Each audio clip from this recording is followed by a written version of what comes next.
Well, a new affidavit has been released in the Harmony Montgomery case. It's been unsealed and has now been obtained by many media outlets.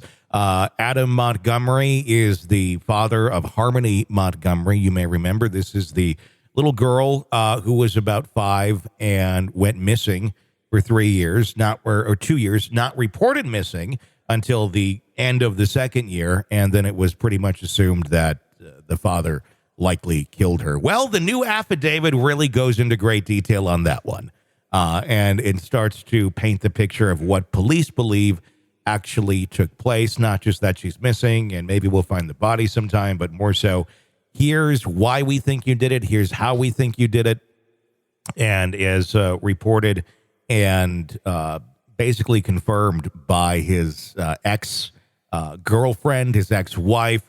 This man actually managed to have several relationships with women in the course of this time period, which I just look at it and I go, why? Who goes to this guy and goes, yeah, you seem like a lovely man. You sit next to me here at the Golden Corral and let's share some of the delicious cotton candy bar. Adam Montgomery, the father of the missing and presumed dead Harmony, is charged with her death. He's scheduled to stand trial in November. Authorities claim that Adam killed his 5-year-old daughter Harmony in December of 2019. She wasn't reported missing until November of 2021. Yes, that's right, December 2019, missing, not reported until November of 2021, almost 2 years later. In August of 2022, authorities said they believed that she had been killed. They announced additional charges against Adam. 2 months later, investigators are still searching for her remains. Adam was just found guilty on weapons charges. He was convicted on 8 of those charges related to 2019 thefts, which happened right around the same time his daughter went missing. Following the verdict, the Hillsborough Superior Court ordered the probable cause affidavit filed in Harmony's case to be unsealed 10 days later. So that's where we're at 10 days later. And this is the probable cause affidavit. It is about 40-some pages. We're going to give you the key takeaways on this because if you want to read the whole thing, go for it. But it's pretty depressing. Yeah, it is. He's charged with the following: second-degree murder, tampering with witnesses and informants, falsifying physical evidence, and abuse of a corpse. Harmony's biological mother, Crystal Sorey, reported her daughter missing on November 18th of 2021. Keep in mind, hadn't seen her for quite some time. Last physically saw Harmony, who was in Adam's custody, during a FaceTime video around Easter of 2019. So then Crystal thought, oh, hey, you know what? The best time to report my daughter missing is 2 years after seeing her on an Easter Zoom video. And then just, all right. Yeah. Haven't seen her since. And then she wrote the mayor a letter, and it's like, I don't know. I mean, you never know what the hell addicts are going to do, and she is one. I don't know if she's clean now or not. I think going through this would be very difficult to be clean. But at the same point, you had all these years to be a mother to your daughter, and you fucked it up every way you possibly could. And somehow the court saw him as being the better option. I'd really like to know more about how bad things were with her, that he was the better option. I'm assuming not good, but the little girl should have been in foster care, which she actually was for quite a time in her life. Adam's wife, Kayla Montgomery, told investigators that she saw Harmony on November 30th of 2019 before going to work. That day, Adam told her he was taking Harmony to live with Sorey. Kayla claimed that she hadn't spoken to Adam since mid-November. Officers located Adam and his current girlfriend sleeping at a vehicle in Manchester. Adam did not exhibit much emotion or reaction to their search for Harmony. A report from the New Hampshire Division of Children, Youth, and Families indicated Harmony hadn't been seen since October 1st of 2019 during a home visit with Adam. January 4th of 2022, Adam was arrested on assault charges for a July 2019 incident in which he allegedly struck Harmony. And this is where I believe, I'm not sure if this is where they think that he killed her, but he did end up likely murdering her by striking her. We'll get to that in a second. June 3rd of 2022, Kayla was arrested on perjury charges for lying during her grand jury testimony, which took place on May 20th, about her whereabouts the day Harmony disappeared. So she's been changing her story up every which way. Kayla is the one that is the new girlfriend, the stepmom, if you will, to Harmony, because other mom is out doing whatever, and she was with him for quite some time when the girl went missing. One would have to question, where did your child go? It'd be kind of weird if I just came home and one of my fiance's children were gone, and she's just like, not a big deal. We've got more. There's more. It's okay, An investigation revealed Kayla was not employed when she claimed to last see Harmony before she went to work. So kind of blows that whole story out of the ground. During a proffer interview with Manchester police and her attorney, Kayla admitted to lying. She told investigators that her family was evicted November 27th, 2019, and they began living out of their car. Kayla claimed that on December 7th, 2019, Adam struck Harmony, which caused her death. She said Adam was upset that Harmony was not saying when she needed to go to the bathroom and was having accidents in the car. And after each accident, Adam would strike Harmony in the face and the head with a closed fist. Oh, my God. Kayla claimed that after the fatal blow, no one sought medical attention for Harmony. Adam allegedly put Harmony's body in a duffel bag. When their vehicle broke down, then they went to live in an acquaintance, another vehicle, basically. 2 days later, the family moved in with Kayla's mother. Kayla said that they stored Harmony's body in a cooler in the common hallway of the apartment building. And then in ceiling tile. So they're moving around a decomposing child at this point. Yeah, it's like a really bad case of like Weekend at Bernie's. Oh, my God. Where they keep moving the body around. Ceiling tiles. And there's evidence they pulled the ceiling tiles down. And you can see there's marks, if you will, of like something was sitting there rotting. Evidence provided in a probable cause affidavit in the case of missing Harmony Montgomery shows the ceiling tile from a shelter residence Adam and Kayla Montgomery allegedly stored Harmony's remains in. The family then, on their crazy, wacky vacation together with their dead daughter.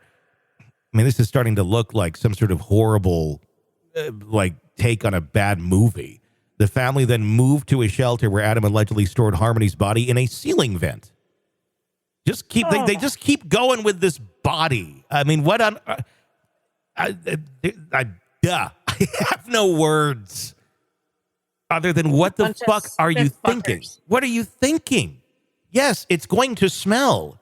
Yes, you killed your daughter. Why do you keep hauling the body everywhere?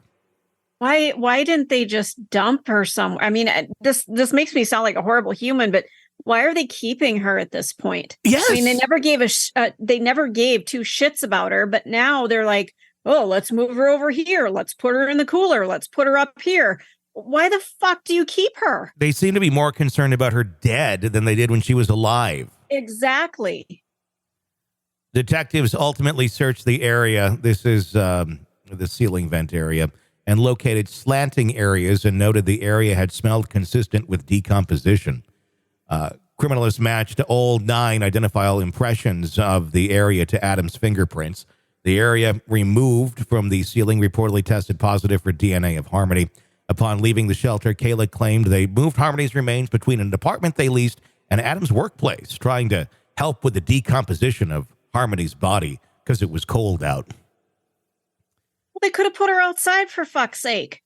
There's a lot of thawing and unthawing if you follow the story of what happens. And if I'm not trying to be gross, but if you thaw meat, you can't refreeze it, or you shouldn't refreeze it, because it's not going to unthaw again very well, and it's going to smell, and it's not going to be, I'm not saying he's trying to eat his child, but I'm saying you can't keep doing that. That messes with the composition of everything, and will make your body decompose that much faster and fall apart that much faster.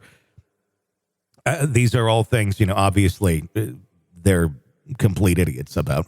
The area removed from the ceiling reportedly, okay, we got that it tested positive. In the spring of 2020, Kayla claimed Adam and two acquaintances rented a U-Haul while they were staying in a hotel and used it to dispose of Harmony's remains.